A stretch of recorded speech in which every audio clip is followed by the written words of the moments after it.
Baik, bismillahirrahmanirrahim. Uhayyikum bitahiyatil Islam wa bitahiyyati ahli salam. Assalamualaikum warahmatullahi wabarakatuh. Alhamdulillah. Alhamdulillahi wa kafa, wassalatu wassalamu ala nabiyyinal mustafa wa ala alihi wa ahli sidqi wal wafa. Amma ba'du. Alhamdulillah, mudah-mudahan masih semangat ya ayah bunda sekalian. Mohon izin, mungkin 15 atau sampai 20 menit ke depan kita akan sharing terkait metode dalam menghafal Al-Quran. Jadi sebenarnya menghafal Al-Quran itu seperti apa, bagaimana yang dirasakan oleh anak-anak, tantangannya. Kalau kita sering dengarkan dari ustadz-ustadz, dari para praktisi, kita sering dimotivasi bahwa menghafal Al-Quran itu mudah.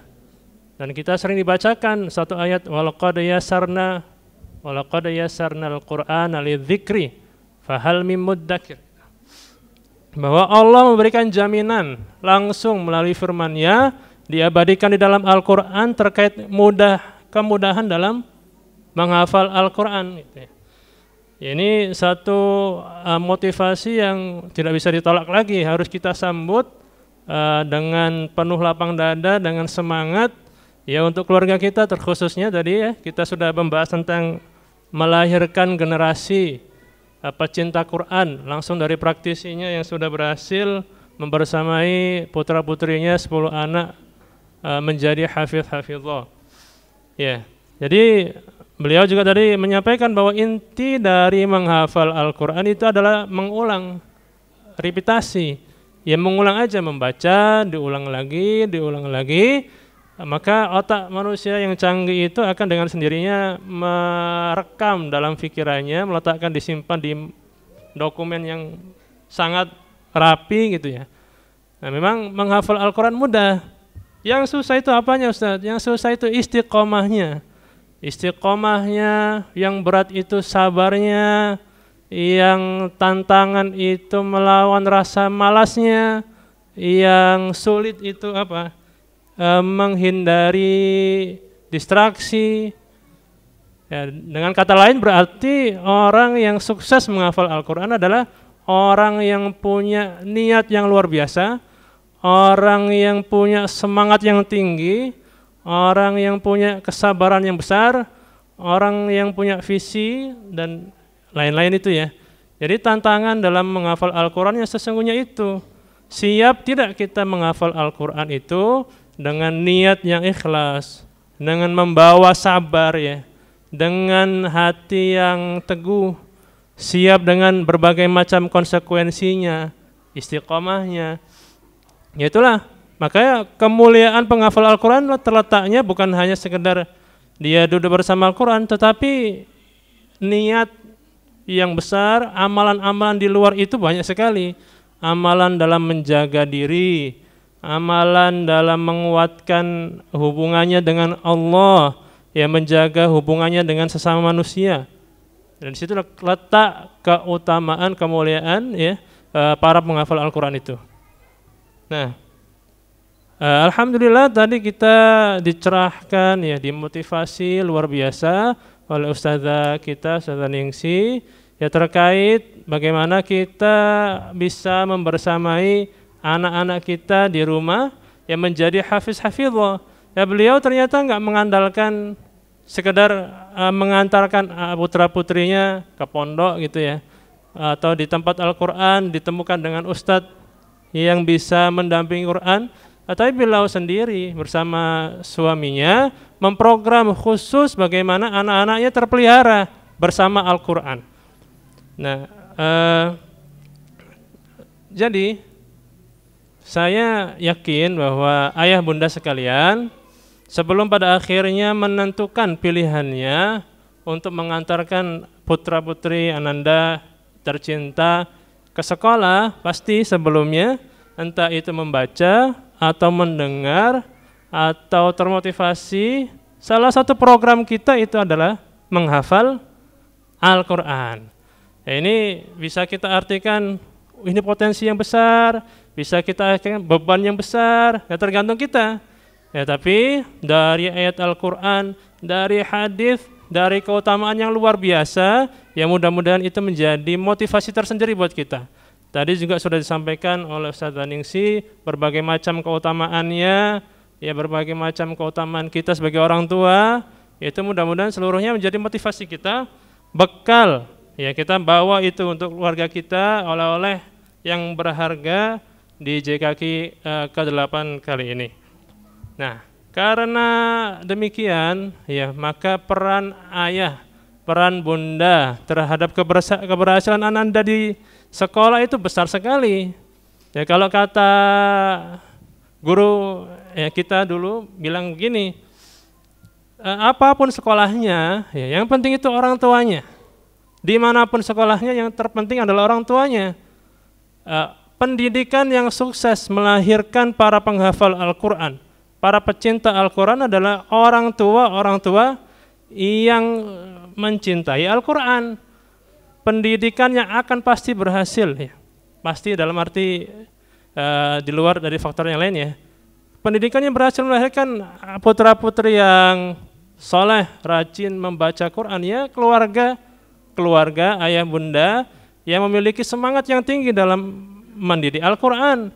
Ya, pendidikan yang sukses melahirkan anak-anak yang soleh, ya rajin pergi ke masjid, ya pasti adalah keluarga yang memiliki semangat yang luar biasa dan kesolehan dalam ibadahnya. Maka berarti orang tua, ya perannya luar biasa.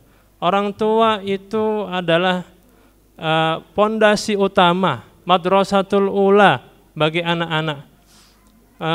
Ada perkataan yang mengatakan begini, yang berat itu bukan mendidik anak untuk menjadi soleh, tapi yang berat itu adalah mendidik diri kita menjadi orang tua yang soleh. Karena insya Allah rumusnya begitu, orang tua soleh, anak soleh. Orang tua ke masjid, anak ke masjid. Orang tua baca Quran, insya Allah anak baca Quran. Ya di luar ada faktor yang lain, ya. Nah sekarang tadi setelah dimotivasi, bagaimana supaya kita sebagai orang tua itu punya peran yang besar. Anak-anak yang disekolahkan di sekolah adab dengan programnya itu, ya merupakan satu peluang, ya dibuat kita keberkahan yang luar biasa. Kalau kemudian Ananda bisa menerima program itu dengan senang, ya menjalaninya dengan nyaman, itu pahala yang tidak terkira buat kita seluruhnya. Jadi pertama, mari kita bersamai anak-anak. Kita bersamai mereka, kita ajak dialog mereka, kita ajak diskusi tentang Quran, ya tentang kesulitannya dalam menghafal. Nah sekarang kita ajak mereka memiliki metode dalam menghafal. Nah, bagaimana metode menghafal itu? Apakah menghafal itu sekedar menghafal saja? Secara acak, tanpa tidak sistematis. Ya, kalau semangat ya baca, kalau enggak semangat enggak baca. Nah, kalau guru-guru kita beberapa sudah selesai Qur'annya. Nah, kalau Ustadz Adani sudah mungkin 30 juz sudah ditasmikkan dalam 2 kali duduk, ya. Dan bahkan beliau sedang serius mendalami ilmu Qur'annya sampai S3. Beberapa ustadz kita juga sudah selesai setorannya 30 juz. Nah kita di sekolah luar biasa, anak-anak usia dasar nih, ya usia 10 tahun, 12 tahun, selesai sekolah adab, kita rencanakan mereka bisa setoran 30 juz. Ya. Di mana kira-kira? Mungkin di sekolahnya Ustadz Adi Hidayat kali, ya. Ya, jadi ini suatu keutamaan yang luar biasa. Nah, jadi kita bantu anak-anak itu, ya kan anak-anak ini kan bukan orang dewasa, ya, yang datang ke sekolah, aku siap membaca Al-Quran dengan motivasi kesadaran diri sendiri, kan nggak begitu anak-anak. Mereka kan diantarkan oleh kita. Kita yang punya visi, kita yang punya misi, kita yang punya semangat. Tapi mudah-mudahan nggak sampai diantarkan doang, tetapi kita bersamai mereka.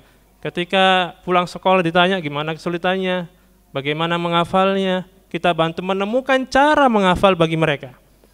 Nah, kita pada awalnya membuat program daurah ya di kelas 5 dengan harapan anak-anak bisa ziyadah ya. Ziyadah setoran lewat begitu saja itu sampai 30 juz. Awalnya pada angkatan pertama itu kita menggunakan metode fardi, setoran. Di dalam satu kelas itu ada 12 anak ya. Maka seharian itu diprogramkan waktu kebanyakan digunakan untuk menghafal Al-Quran. Nah, pertama-tama dengan metode fardi, anak diarahkan silahkan baca 1 halaman atau setengah halaman, dihafalkan sendiri, disetorkan. Setelah 1 hari full, dapat berapa mereka? Ada yang dapat 1 baris, ada yang dapat 1 ayat, ada yang nggak nyantol-nyantol hafalannya, mutar aja di situ kan. Ya ternyata kita lihat enggak efektif, memberatkan buat anak, tidak nyaman dijalanin. Guru juga capek seharian mendengarkan, hafalannya enggak lancar-lancar itu ya. Akhirnya kita coba untuk mencari apakah ada metode menghafal itu. Apakah ada cara dalam menghafal Al-Quran itu, ada enggak sih? Akhirnya kita ketemulah salah satu lembaga tahfiz yang ada di Jakarta Barat ya. Namanya YTC, Young Tahfiz Center. Nah, kita ngobrol sama mereka, ternyata mereka mengadakan program sama 30 juz, tapi untuk anak dewasa ya. Anak dewasa 30 juz dengan cara metode jama'i. Nah, namanya adalah metode jama'i. Nah, akhirnya kita timbang, kita dalami, kita praktikkan, ternyata lebih nyaman buat anak-anak ya. Akhirnya kita sampai sekarang menggunakan metode jama'i tadi. Nah, metode jama'i itu bagaimana? Jadi secara singkat, metode jama'i itu menggabungkan beberapa metode dalam menghafal Al-Quran. Menggabungkan beberapa metode dalam menghafal Al-Quran. Pertama adalah metode tikror. Metode tikror itu metode pengulangan. Ya intinya mengulang saja. Mengulang ayat yang dihafal. Misalkan kita mau menghafalkan surat Al-Kahfi ayat pertama, maka diulang. Sebelum menghafalkan ayat 1, dia harus baca 1 halaman dulu, diulangi yang kedua, diulangi lagi yang ketiga, ya begitu terus sampai berapa. Pada umumnya memang nggak ada hitungan yang pasti berapa, tapi ada 2 hal yang harus diperhatikan. Pertama, kalau dia hafalannya ziyadah itu hafalan nambah baru gitu ya. Tapi lewat begitu aja, nggak sampai mutkin. Ada ziyadah, ada mutkin. Ya kalau itu pengennya cuma ziyadah, ya itu tergantung anaknya. Kalau anaknya cepat nangkapnya, 3 kali baca sudah hafal, sudah selesai. Nah kalau di kita ajak mereka untuk baca 1 halaman dulu, diulang 3 kali, ya. Kemudian setelah 3 kali kita kecilkan porsinya menjadi per blok atau per warna. 1 warna kita baca lagi 3 kali, ya. Kemudian setelah baca 3 kali kita kasih mereka waktu untuk melancarkan dan disetorkan. Nah itu namanya tikror, mengulang-ulang. Kalau ziyadah nggak ada hitungan pastinya. Mungkin 4 kali baru nyantol, mungkin 5 kali baru nyantol, mungkin 6 kali baru nyantol, atau bahkan 10 kali atau 20 kali, dan nggak ada masalah. Ya, kita itu nggak wajib hatam Quran. Yang kita diharapkan adalah kita menjadi hamilul Quran, atau kalau kita spiritnya adalah sahibul Quran, kita menjadi pengemban Al-Quran, kita menjadi sahabat Al-Quran, artinya kita hidup bersama Al-Quran itu sampai kita bersamanya di surga nanti. Jadi metode tikror pertama diulang-ulang. Kalau cuma targetnya ziyadah, begitu 3 sudah hafal, sudah setor, selesai. Atau 4 kali baru hafal, setor, selesai. 5 kali ulang baru hafal, setor, selesai.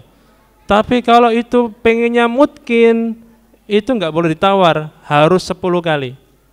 Kalau pengennya mutkin, itu ya, di arahan-arahan buku atau syekh atau ustadz kebanyakan adalah 10 kali dan nggak boleh ditawar. Misalkan pengen mutkin juz 1, wah itu wajib satu halaman dibaca 10 kali dan nggak boleh ditawar. Sudah hafal ustadz, tetap harus sampai 10 kali. Kenapa? Karena harus di luar kepala, sampai hurufnya, letaknya, harokatnya, wakafnya itu harus tergambar jelas di pikirannya. 10 kali baru boleh pindah. Hafalan baru yang kedua begitu, disambung halaman 1, 2, diulang 10 kali dalam satu hari, gitu ya. Nah, jadi pertama yang digabungkan adalah metode tikror, pengulangan. Intinya adalah mengulang. Seberapa banyak? Ya tetap disyukuri. 3 kali alhamdulillah sudah hafal. 10 kali lebih alhamdulillah lagi, pahalanya lebih banyak. Yang kedua, metode jama'i ini menggabungkan metode talaki. Ya, jadi dalam halaqah ada guru, ada ustadz yang membacakan ayatnya kepada murid-murid. Atau kalau ayah-ayah mau, ayah duduk membacakan ayatnya kepada ananda. Tujuannya apa? Membantu fokus. Membantu fokus mata terkhususnya. Misalkan ayat Al-Kahfi kita baca. Nah, nanti ketika ada yang harus dikuatkan, kita kasih tahu anaknya bagian ini ya, minta tolong diperhatikan. Gitu. Harokatnya, nah sambil ditalaki itu dijelaskan, digambarkan supaya anak itu jadi fokus, jadi lebih paham, jadi lebih ngerti. Jadi nggak sekedar dibaca, dijelaskan, ya digambarkan ke anak itu ya. Misalkan ketika anaknya bacaannya bagus, boleh kita talaki langsung 1 halaman. Misalkan tilawahnya sudah oke, koreksiannya nggak fatal ya, boleh langsung kita talakinya 1 halaman. Dibacakan sambil kita arahkan, nanti perhatikan di bagian ini ya. Coba nanti ini ayatnya agak belibet, tolong diperhatikan ya. Belakangnya begini, harus dikasih arahan begitu supaya anak jadi teraktif pikirannya, matanya jadi fokus juga. Kemudian kalau anaknya kondisi tilawahnya masih lemah ya, banyak koreksiannya, maka sarannya adalah banyak-banyak dipotong. Boleh dipotong. Dipotong dalam arti sedang belajar ya. Kalau bisa sampai wakaf, alhamdulillah. Kalau nggak bisa, dipotong di makna yang benar. Nah, ini ada Al-Quran untuk menghafal, itu bagus tuh, bisa dipotong-potong. Jadi ada tanda garis-garisnya, itu boleh kita sampai situ, tapi bukan wakaf. Tapi nanti dihafalnya ketika setor sampai wakaf. Tapi ketika mentalakinya, misalkan alhamdulillahi, itu sambil diperbaiki, oh hanya kurang, atau hanya kurang sifatnya, sampai begitu diajarkan sambil dikasih tahu. Diulang lagi. Berapa kali? Ya tadi itu bisa 3 kali, bisa 4 kali, bisa 5 kali. Ya kita semuanya syukuri aja sampai 10 kali, alhamdulillah pahalanya berlimpah. Jadi pertama metodenya adalah tikror, mengulang-ulang. Yang kedua metodenya talaki, membantu anak supaya fokus dan bisa mengcapture, memetakan ya Al-Qur'annya dan menemukan kesulitan yang ada di dalamnya. Yang ketiga, metode yang digabungkan adalah metode Madinah, kalau nggak salah ya, lupa nama metode Madinah apa metode Mekah gitu, yaitu scanning, metode merekam menggunakan mata. Jadi mata memiliki kemampuan untuk bisa men-scan ya, canggih yang Allah berikan ya, penglihatan kita itu ditemukan oleh para masyayikh kita, termasuk Ustaz Adi Hidayat juga mengajarkan metode scanning. Jadi dengan tenang kita perhatikan mushafnya tanpa ada suara, hanya menggunakan pikiran dan mata, fokus melihat ayat. Dalam hati atau pikiran kita melantunkannya pelan, dilihat harokatnya, katanya gitu ya, kalimatnya, wakofnya, jadi diperhatikan. Metode scanning. Nah, setelah itu dilakukan, nah baru disetorkan. Jadi metode jama'i itu melalui 3 metode tadi. Pengulangan. Yes. Guru akan mengajak anak mengulang-ulang. Kedua, guru akan mentalaki dan memberitahu dan mengarahkan dan memberi peta supaya diingat itu ya. Yang ketiga, scanning baru disetorkan. Nah, 3 ini yang anak-anak kita lakukan di sekolah selama dauro ya, khususnya ya di kelas dauro. Nah, prosesnya kalau pengen lebih detail lagi, izin untuk membacakan. Itu secara umum tadi ya, 3 metode tadi. Tapi kalau secara detail seperti ini. Pertama, mu'adib tentu pasti mengawali dengan motivasi ya. Sekali lagi bahwa anak-anak kita datang ya belum dengan motivasi dan kesadaran sendiri. Ini yang paling banyak harus kita berikan pada anak-anak adalah motivasi. Bahkan anak tuh bisa sampai menghabiskan pelajaran kalau misalkan 1 jam Quran itu untuk membangkitkan lagi motivasinya. Ya, untuk membangkitkan, mendiskusikan lagi apa sih kesulitannya gitu. Ketika di halaqah itu bisa sampai habis 1,5 jam hanya untuk berdialog dengan mereka. Kesulitannya apa, tantangannya mana, kamu kok susah berulang-ulang gak hafal apa, kesulitannya begitu. Dialog dengan anak-anak untuk menemukan cara menghafal ternyaman bagi dia. Jadi pertama, dimotivasi. Motivasi setelah dipastikan sudah siap menghafal, nggak boleh ada galau dalam hati, ya. Pastikan tuh kadang-kadang anak-anak ada yang berangkat sudah dalam kondisi cemberut ya.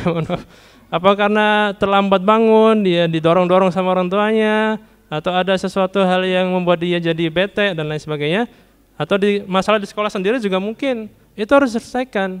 Ketika anak menghafal dalam kondisi tidak tenang, susah.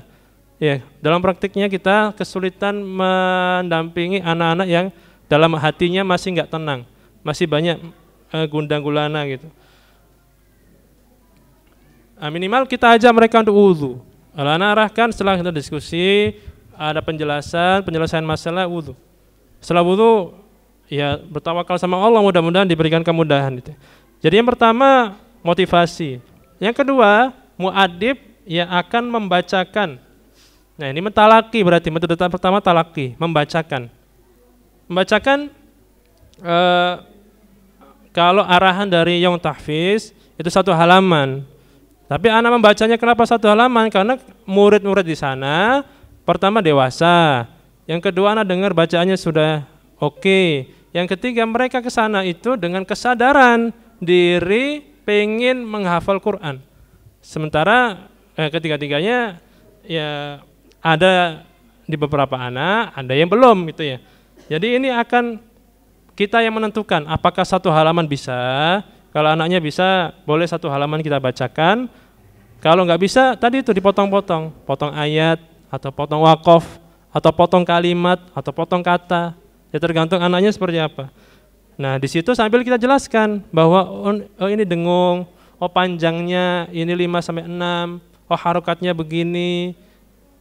Ya begitu, kita rangkai ayat itu kan kalimat ya, kalimat kan terdiri dari potongan-potongan kata. Jadi kita ajarkan mereka untuk merangkai. Nah setelah ditalaki, kita arahkan anak-anak untuk mengulang. Nah ini tikror berarti, tikror. Setelah ditalaki tikror, mengulang berapa kali? Ya tadi, bisa 3 kali, bisa 4 kali, bisa 5 kali, atau bisa 10 kali. Tapi kalau tujuannya mungkin, nggak boleh ditawar. Harus 10 kali minimal. 10 kali harus 10 kali. Kemudian setelah anak-anak membacanya 3 kali, 1 halaman itu ya, maka diperkecil menjadi 1 blok atau 1 warna. Jadi dalam 1 halaman itu ada 8 warna. Merah, hijau, kuning, jingga, itu ungu sampai 8, yaitu per warna itu kita hafalkan dulu, fokus per warna. Warna pertama dibaca 3 kali bareng-bareng. Baca 3 kali bareng-bareng, baca lagi. Kita tanya, sudah cukup? Sudah Ustadz? Alhamdulillah. Belum Ustadz? Ulangi sekali lagi, baca lagi. Nah, mengulang itu sambil mengingat ya, sambil merekam di kepala. Jadi menghafalnya mungkin sambil buka tutup atau boleh juga sambil fokus, terserah anaknya. Tapi sambil menghafal intinya. Jadi mengulang itu sambil menghafal. Kalau sudah selesai, kemudian kita bacakan. Nah, ini tambahan saja, tambahan dari yang tahfiz adalah membacakan terjemahnya. Membacakan terjemahnya sekedar baca saja, ya kadang-kadang di beberapa anak yang bagus di kebahasaan itu membantu mereka mengingat. Jadi mengingat atau menghafal melalui maknanya itu juga bagus juga. Setelah selesai talaki, tikror, maka anak-anak diarahkan untuk men-scanning. Nah, ini metode yang ketiga. Metode yang ketiga, scanning. Silakan Ustadz kasih waktu 2 menit atau 3 menit untuk men-scan. Dibuka mushafnya, fokus pada ayatnya, dibaca dari ujung akhir. Balik lagi ujung akhir sampai habis waktunya. Setelah habis waktunya, kita minta seluruhnya untuk tutup mushaf. Tutup mushaf. Setelah tutup mushaf, kita tunjuk. Ayo silakan Ahmad baca. Nah, store. Kalau nggak hafal, bagaimana Ustadz? Ya terpaksa silakan dilancarkan lagi. Berarti tadi belum cukup, bisa pengulangannya belum cukup, bisa jadi scanningnya waktunya belum cukup. Ditunjuk beberapa anak, setelah selesai baru ditutup dengan berjamaah seluruhnya. Ya, karena kan jumlah dalam satu halaqah 6 atau 8 gitu ya. Kalau satu-satu seluruhnya habis waktu. Jadi cukup beberapa anak, setelah itu ditutup dengan seluruhnya. Kalau sudah satu warna, tambah warna yang kedua. Prosesnya sama tadi. Membaca ulang 3 kali, kemudian dibacakan artinya, kemudian scanning, setor. Warna kedua selesai, warna ketiga, sampai warna keempat. Nah, 1, 2, 3, 4 dilancarkan dulu, baru nanti pindah ke berikutnya. Nah, ya tadi kalau misalkan tetap dilakukan dalam halaqah, bisa tuh bersama dengan pembimbingnya, para muadhib-muadhibah mempraktekannya langsung, ya, dibacakan, diikuti, diulang-ulang, habis ditunjuk gitu ya. Nah, secara umum metode yang kita gunakan seperti itu. Jadi ayah bunda dalam hal ini berarti bersiap-siap membersamai anak-anak. Ya, kita harapkan bahwa anak-anak itu dengan datang ya, dengan awal tidak memiliki semangat, belum ada visi, ya dengan ayah bunda yang sudah tercerahkan tadi, kemudian dibekali dengan metode, ya kita bantu anak-anak itu menemukan kenyamanannya dalam menghafal Al-Quran. Ya, karena tujuannya bukan sekedar khatam, tapi hamil Al-Quran, pengemban Al-Quran, sahibul Quran, menjadi sahabat Al-Quran. Ya, mudah-mudahan Allah mudahkan seluruh langkah kita ya dalam membersamai anak-anak menjadi para hamil Al-Quran.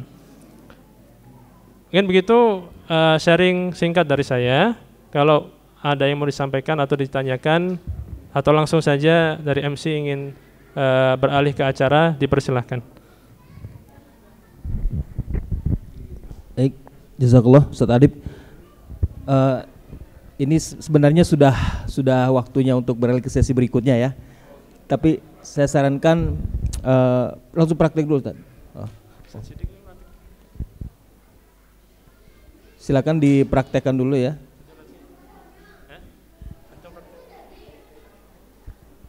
Praktek. Oke. Baik.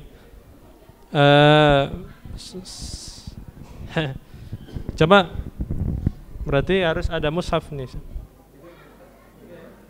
Oh iya. Boleh ayah bunda seluruhnya sambil lihat layar ya. Di situ ada surat Al-Kahfi. Baik ayah bunda, kita akan memulai menghafal surat Al-Kahfi di mushaf ini. Silakan ikuti apa yang ana bacakan. A'udzu billahi minasy syaithanir rajim.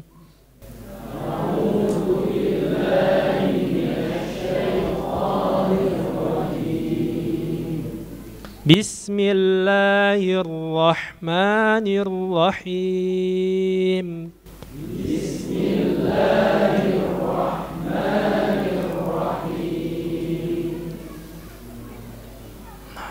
Nah, tadi ya, Ustadz kadang baca satu halaman, kadang satu blok, tergantung kemampuan anaknya. Tapi ini sebagai contoh satu blok aja. Alhamdulillahilladzi anzala ala abdihil kitab.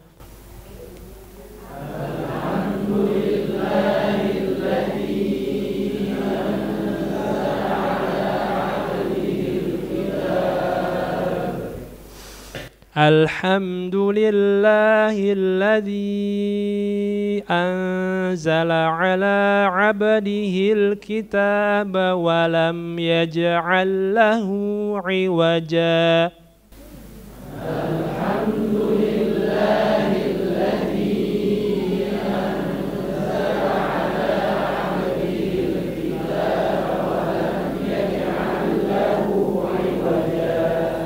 Oke. Kalau Ana biasanya kasih tahu bahwa perhatikan di situ ada panjang yang panjangnya 5 harokat. Kemudian perhatikan pada huruf hamzah dan ain ya, jangan ketukar. Perhatikan panjang 2 harokat kitabah, jangan ketukar, pendek jangan ketukar. Yang ini kasih tahu ya ketika mentalaki itu. Baik, bareng-bareng seluruhnya kita baca blok ini 3 kali, wahid, isnani, thalatha.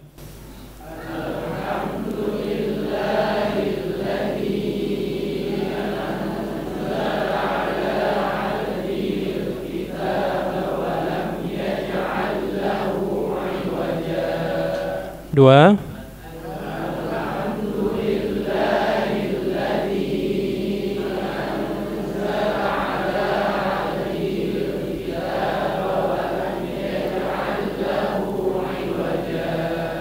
Tiga.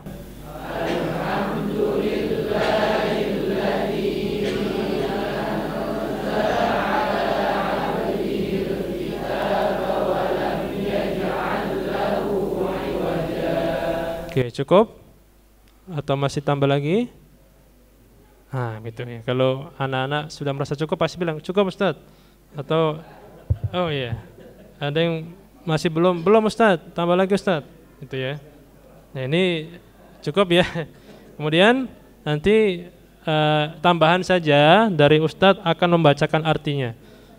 Segala puji bagi Allah yang telah menurunkan Alkitab ini kepada hambanya dan dia tidak menjadikannya bengkok. Nah. Baik, silahkan Ustadz berikan waktu 2 menit untuk fokus menatap ayat pertama ini, surat Al-Kahfi, dimulai dari sekarang. Baik, cukup ya? Cukup ya. Kemudian Ustadz akan menunjuk ya. Mungkin boleh Pak Fauzi untuk membacakan bil ghaib ya, tanpa lihat. Langsung ya. A'udzu billahi minasy syaithanir rajim. Bismillahirrahmanirrahim. Alhamdulillahilladzi anzala ala abdihil kitaba wa lam yaj'al lahu iwaja. Masya Allah, mumtaz. Lulus. Alhamdulillah. Oke. Mau mungkin tak?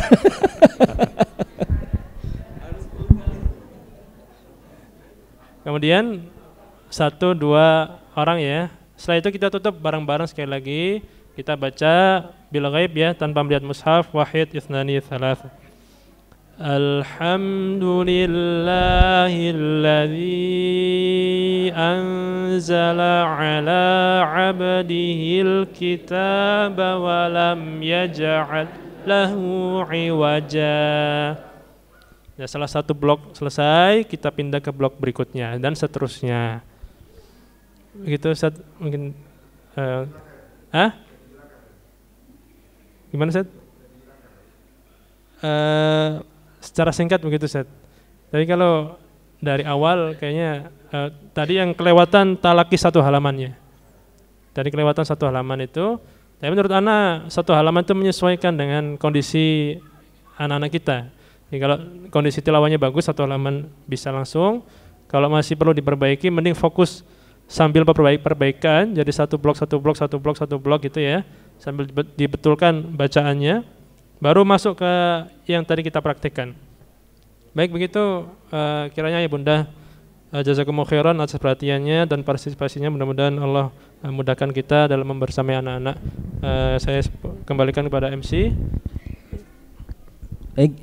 Jazakallahu khairan katsira pada Ustadz Adib yang sudah membersamai kita untuk memandu metode menghafal Al-Quran ya, yang biasa dilakukan di sekolah adab insan mulia.